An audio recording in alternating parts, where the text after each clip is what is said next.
Morning student, ocean of knowledge में आपका बहुत बहुत स्वागत है। आज हम आपको संधि पढ़ाने वाले हैं। इससे पहले वीडियो में संधि हम पढ़ा चुके हैं, आपको बताए हैं कि संधि क्या होती है, संधि कितने प्रकार की होती है। तो चलिए फिर से रिपीट करते हैं। संधि दो वर्णों के मेल को हम क्या कहते हैं? संधि। दो वर्णों को मेल को क्या कहते हैं? संधि कहते हैं। संधि मुख्य रूप से तीन प्रकार की होती है। कौन कौन? स्वर संधि, व्यंजन संधि और विसर्ग संधि। स्वर संधि, व्यंजन संधि और विसर्ग संधि। स्वर संधि के भी कितने प्रकार होते हैं? 5। स्वर संधि के 5 प्रकार होते हैं। कौन कौन? चलिए बताइए। गुण संधि, वृद्धि संधि, दीर्घ स्वर संधि, यण संधि और अयादि संधि। तो ये हम पिछले वीडियो में आपको बता चुके हैं। सबका नियम, सबका रूल, सबके एग्जाम्पल सहित हम आपको समझा चुके हैं। व्यंजन संधि के भी बारे में बताए हैं। व्यंजन संधि के काफी नियम होते हैं, सब पिछले वीडियो में बता चुका है। आज हम बात कर रहे हैं विसर्ग संधि का। विसर्ग संधि। विसर्ग संधि किसे कहते हैं? विसर्ग जब कोई भी वर्ण, कोई भी शब्द क्या है, कोई शब्द से पहले जब दो वर्णों के मेल को संधि करते हैं तो उससे पहले क्या आना चाहिए? उसमें विसर्ग आना चाहिए, और विसर्ग के बाद स्वर आए या व्यंजन आए, वो संधि को क्या कहते हैं? हम विसर्ग संधि कहते हैं। विसर्ग के बाद क्या होता है? विसर्ग के बाद स्वर अथवा व्यंजन आने में जो विकार होता है उसे हम क्या कहते हैं? विसर्ग संधि कहते हैं। जैसे पहला देखिए, ये हमारा पुनर्धन, या ये जो है क्या है, ये जो आपको सिंबल दिख रहा है, जो अ को मात्रा बोलते हो, वो क्या है? विसर्ग है। और इसमें देखिए परिवर्तन होता है पुनर्जन्म। और एग्जाम्पल के लिए देखिए, निधन आहार। निधन आहार बराबर क्या होता है? निराहार। निधन आहार बराबर हमारा हो जाता है निराहार। निराहार, ये विसर्ग संधि का एग्जाम्पल। एग्जामों में आपका पूछा जाता है, विसर्ग संधि दे देता है, उसके बारे में पूछता है, तो विसर्ग संधि के पहले नियम के बारे में डिस्कस करेंगे। अब विसर्ग संधि क्या होता है कि कोई भी वर्ण से पहले, कोई शब्द से पहले हमारा विसर्ग है, उसके बाद में क्या होगा? या तो स्वर है या तो व्यंजन है, वो कौन सी संधि होगी? विसर्ग संधि होगी। विसर्ग संधि का पहला नियम कहता है कि विसर्ग का ओ में परिवर्तन हो जाना। विसर्ग का किसमें परिवर्तन हो जाना? ओ में। तो विसर्ग के पहले अ आए और बाद में अ आए, या प्रत्येक वर्ण का विसर्ग से पहले क्या है? अ आए या बाद में अ, पहले भी आना चाहिए, और उसके बाद वाला जो शब्द होता है वो उसमें भी आए, और उसके अलावा प्रत्येक वर्ण का तीसरा, चौथा, पांचवा वर्ण, या तीसरा, चौथा, पांचवा वर्ण के अलावा क्या होना चाहिए? य, र, ल, व, ह। य, र, ल, व, ह। य, र, ल, व आए। क्या पहला नियम कहता है? अ आए पहले विसर्ग संधि में, उसके बाद विसर्ग से पहले अ आए, और उसके बाद वाले शब्द में क्या है? अ आए, या प्रत्येक वर्ण का तीसरा, चौथा, पांचवा वर्ण आए, या य, र, ल, व, ह आए, तो हमारा क्या इसमें बदल जाता है? ओ में बदल जाता है। पहला उदाहरण के लिए देखिए, मनो धन अनुकूल बराबर क्या हो जाता है? मनोकूल। मनोकूल। अ आया कि नहीं विसर्ग से पहले? विसर्ग से न में हमारा अ है ना, न में अ आया, अनुकूल। अनुकूल में हमारा क्या आया? अ आया, तो अ प्लस अ बराबर क्या हो गया? ओ हो गया। यहाँ देखिए आपका मनोकूल हो गया। फिर तपधन बल, तो तप मतलब ये देखिए, तप ये क्या है? विसर्ग का सिंबल है। विसर्ग से पहले प आया, प, अब प बोलिए, प, तो लास्ट में आ रहा है कि नहीं? प चूंकि व्यंजन है, तो कोई भी व्यंजन को बोलने के लिए हमें स्वर की सहारा लेना पड़ता है, तो यहाँ भी अ आ रहा है हमारा। अ के बाद ब में भी बल, ब में भी आ रहा है। दोनों मिला के किसमें चेंजिंग होगा? पहला नियम क्या कह रहा है? ओ में बदलेगा तो तपो बल। और अपवाद इसमें एक है। अपवाद में देखिए आपका पुनर प्लस जन्म जो होता है, इसमें आपका ओ में चेंजिंग नहीं होता है, ये र में चेंजिंग हो जाता है, ये अपवाद में, पुनर्जन्म में। अपवाद और भी एक आपका है, अंतर्धन ध्यान बराबर क्या होता है? अंतर्ध्यान।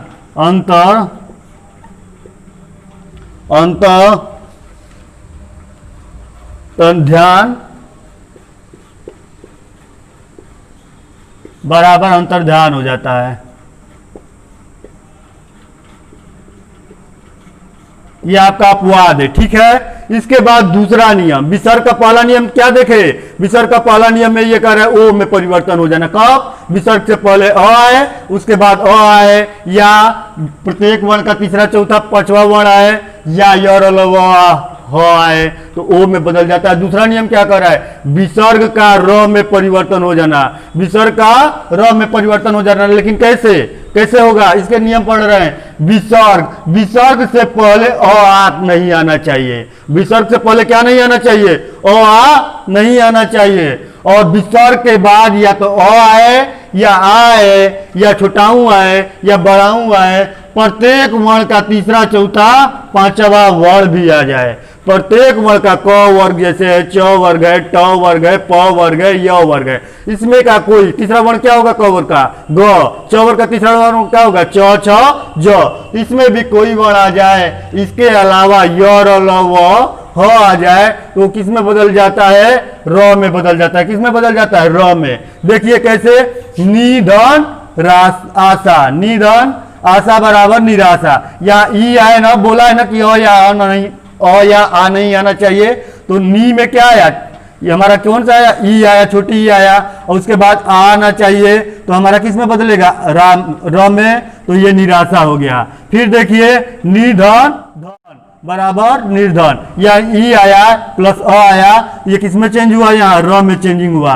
फिर आशीर्वाद, ये किस में आया, यहाँ बड़ी ई आया और बाद में अ आया तो हमारा किस में चेंज हुआ, या देखिए आशीर में क्या है, ऊपर र है कि नहीं, चेंजिंग हो रहा है कि नहीं। तो दूसरा नियम हमारा क्या कर रहा है, दूसरा नियम यही कर रहा है कि विसर्ग का र में परिवर्तन हो जाना, विसर्ग का र में परिवर्तन हो जाना। कब, कब परिवर्तन होगा, तब तो इसका कंडीशन है कि विसर्ग से पहले अ और आ नहीं आना चाहिए, उसके अलावा अ आ को छोड़ के हमारा कुछ भी आ जाए, छोटी ई आ जाए हरसों में, बड़ी आ जाए, छोटाऊ आ जाए, बड़ाऊ आ जाए, या ओ आ जाए, ओ आ जाए तो चलेगा। उसके बाद वाले शब्द में हमारा क्या है, अ आए, आ आए, छोटाऊ आए, बड़ाऊ आए, उसके बाद प्रत्येक वर्ण का तीसरा चौथा पांचवा वर्ण, प्रत्येक वर्ण का कौन सा वर्ण, तीसरा चौथा पांचवा वर्ण आ जाए, उसके अलावा बी और अल व आ जाए तो किसमें परिवर्तन हो जाता है, र में। किसमें परिवर्तन हो जाता है, र में। एग्जाम्पल के लिए देख लिए, किसमें बोला, निधन आशा बराबर निराशा। ठीक है, अब तीसरे नियम की बात करेंगे। तीसरा नियम, तीसरा नियम क्या कर रहा है, विसर्ग का स में परिवर्तन हो जाना। ठीक है, विसर्ग का किसमें परिवर्तन हो जाना, स में। कैसे परिवर्तन होता है इसके बारे में हम आपको बता रहे हैं, विसर्ग का स में परिवर्तन हो जाना। देखते हैं विसर्ग का स में परिवर्तन कैसे होता है। तीसरा नियम हमारा कह रहा है कि विसर्ग का स में परिवर्तन हो जाना, विसर्ग का स में परिवर्तन हो जाना। ठीक है, विसर्ग का स में परिवर्तन हो जाना। ठीक है, देखते हैं, परिवर्तन हो जाना। देखिए विसर्ग का स में परिवर्तन का नियम क्या है, विसर्ग, विसर्ग के बाद, ये विसर्ग का हमारा ये सिंबल है। ठीक है, इससे आप पहचान लेना, इसी को विसर्ग बोलते हैं। विसर्ग के बाद हमारा क्या है, च है या छ है या आपका स है, ये किस में परिवर्तन हो जाता है, ये आपका स में ही परिवर्तन हो जाता है। विसर्ग के बाद क्या आना चाहिए, च आना चाहिए, छ आना चाहिए या स आना चाहिए, ये सब किस में चेंज होगा, स में बदल जाएगा, स में बदल जाएगा। देखिए कैसे, एग्जाम्पल के रूप में देखिए, पहला हमारा है निधन स्वर, निधन छल बराबर क्या होगा, निश्चल, निश्चल। ठीक है, देखिए यहाँ किस में परिवर्तन हो रहा है, निधन छल बराबर ये क्या है, ये छोटी प्लस छ मिलके हमारा किस में बदल रहा है, ये स में बदल रहा है, ये इसमें चेंजिंग हो रहा है। क्या हो रहा है, आधा स में चेंजिंग हो जा रहा है। यही नियम हमारा कह रहा है। विसर्ग से पहले कोई स्वर भी आता है, देखिए स्वर यहाँ छूट गया है, विसर्ग से पहले क्या है, कोई स्वर आया तो उसमें किस में परिवर्तन हो जाता है, स में होता है। ठीक है, निश्चल। और एग्जाम्पल हम देखते हैं कौन, निधन चिंत बराबर क्या होता है, निधन, निधन हमारा चिंत बराबर निश्चिंत हो जाता है। ठीक है,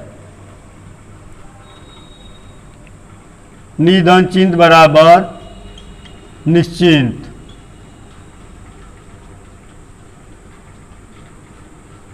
ठीक, फिर अब उसके बाद देखते हैं एग्जाम्पल, दुधन चरित, दुधन चरित बराबर दुश्चरित। ठीक है, ये किस में बदल गया, हमारा स में बदल रहा है, दुश्चरित, दुश्चरित। ठीक है, आप देखें इस नियम में क्या कह रहा है, इस नियम में कह रहा है कि ये विसर्ग से पहले कोई स्वर आए, विसर्ग से पहले क्या है, कोई स्वर आए और उसके बाद में क्या हो, च हो, छ हो या स हो, ये इसके किस में बदलेगा, स में बदल जाएगा, आधा स में बदल जाएगा। एग्जाम्पल के लिए पहला देखिए, निधन छल बराबर निश्चल, इसमें ई आया, उसके बाद ये हमारा छ आया, ई क्या है, स्वर है, उसके बाद नियम कही रहा है कि छ है, तो हम किस में बदलेगा, छ में बदल जाएगा, छ में बदल जाएगा, स में बदल जाएगा। ठीक है, निधन चिंत बराबर निश्चिंत, दुधन, देखिए यहाँ भी हमारा क्या आया, छोटा हूँ आया प्लस च आया, ये किस में चेंजिंग हुआ, ये आधा स में चेंजिंग हुआ। यहाँ भी हमारा क्या आया, छोटी आया और प्लस च आया, ये भी हमारा किस में चेंज हुआ, स में चेंज हुआ। यही नियम तीसरा नियम कह रहा है। तीसरा नियम क्या कह रहा है कि विसर्ग से पहले, विसर्ग से पहले कोई, विसर्ग से पहले कोई स्वर आ जाए और बाद में च, छ या स,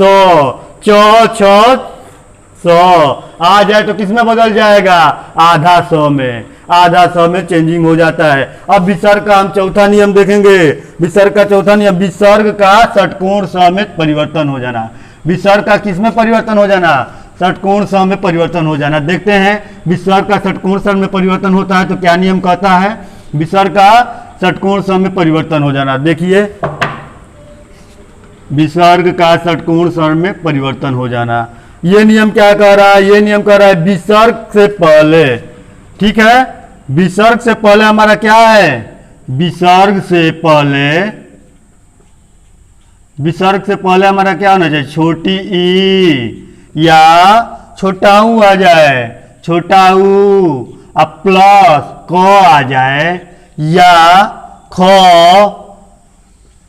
ट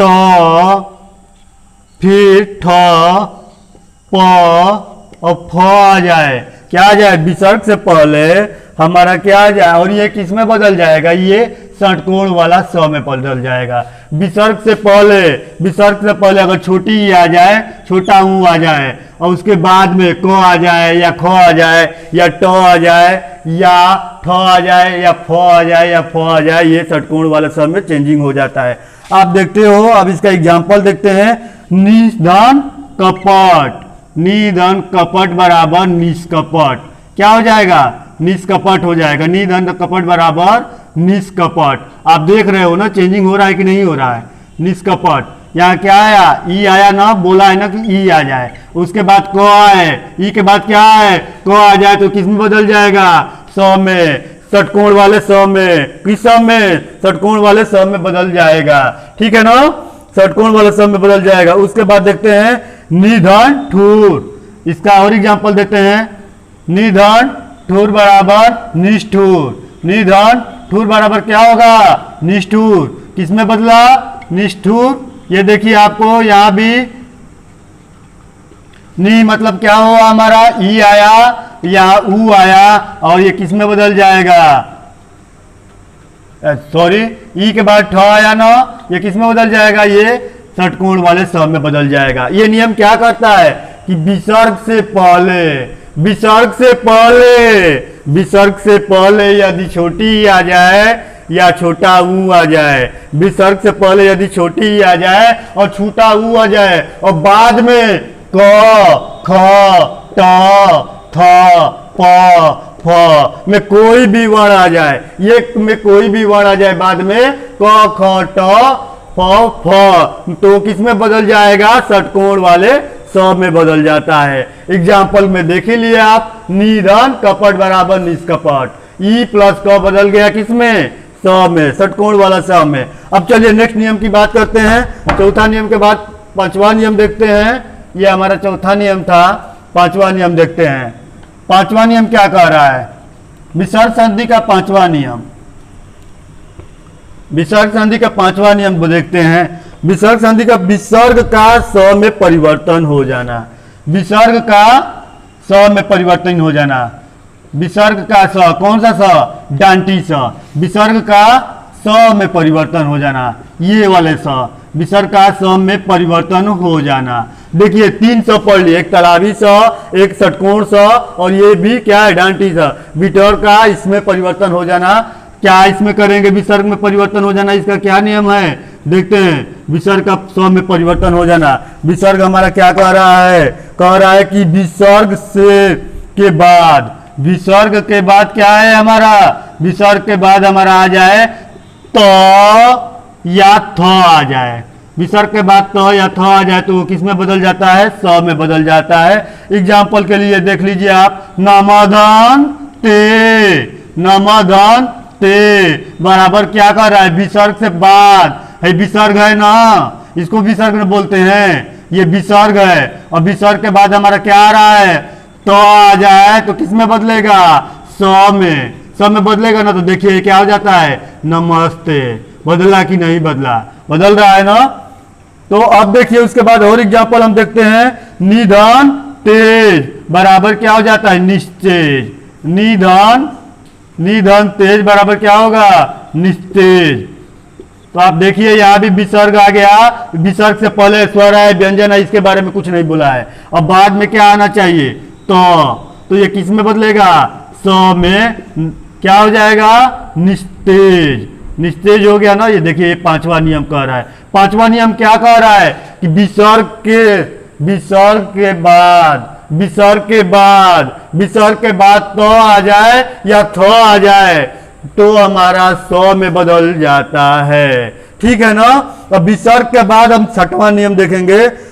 छठवां नियम क्या है विसर्ग का? तो 6 नंबर नियम देखते हैं विसर्ग का, ठीक है। विसर्ग का छठवां नियम आपको हम बता रहे हैं। विसर्ग संधि देखिए, विसर्ग संधि का छठवां नियम क्या कह रहा है? विसर्ग का लोप हो जाना। क्या छठवां नियम कह रहा है? विसर्ग का लोप हो जाना, विसर्ग का लोप हो जाना, विसर्ग का लोप हो जाना।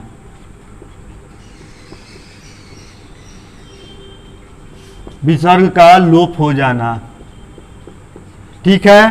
कैसे देखते हैं विसर्ग का लोप? विसर्ग के बाद, विसर्ग का लोप होने में कई नियम दिया है। पहला नियम विसर्ग, विसर्ग के बाद यदि क्या है? विसर्ग के बाद यदि हमारा छ आ जाए तो विसर्ग का क्या होता है? लोप हो जाता है। विसर्ग का क्या हो जाता है? लोप हो जाता है, विसर्ग का लोप हो जाता है। एग्जाम्पल के लिए देखिए, पहला हमारा दिया है अनुधन छेद,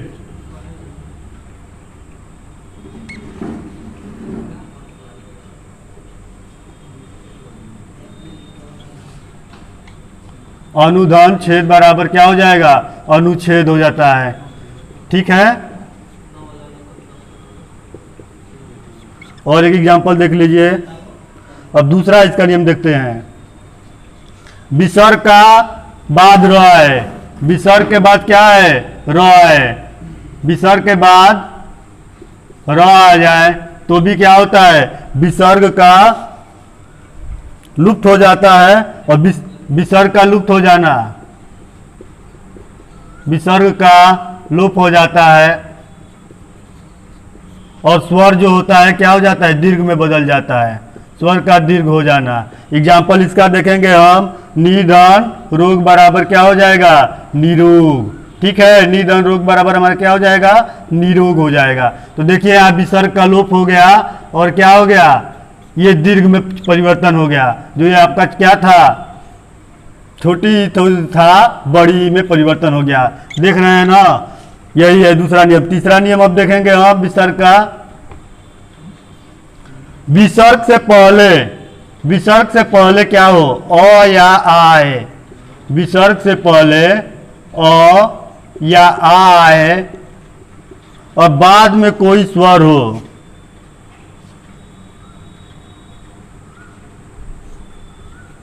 बाद में कोई भिन्न स्वर हो, ठीक है, भिन्न स्वर हो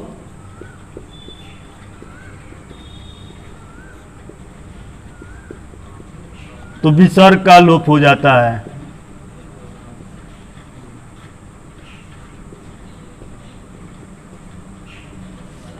अतः धन एव, अतः धन एव बराबर क्या हो जाएगा, अतएव।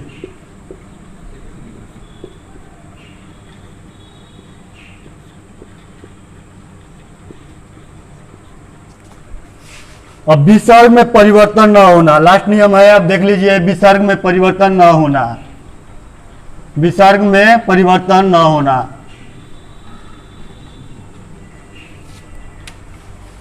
विसर्ग में परिवर्तन न होना, विसर्ग में कोई परिवर्तन न होना।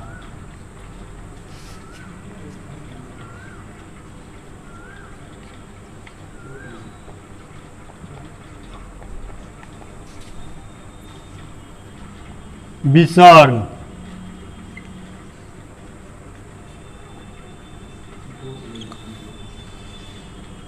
के पहले अ आना चाहिए, बाद में क हो या प हो। विसर्ग के बाद क हो प हो तो विसर्ग में कोई परिवर्तन नहीं होता है, विसर्ग में कोई परिवर्तन नहीं होता है, कोई परिवर्तन नहीं। एग्जाम्पल, प्रातः धन काल, प्रातः धन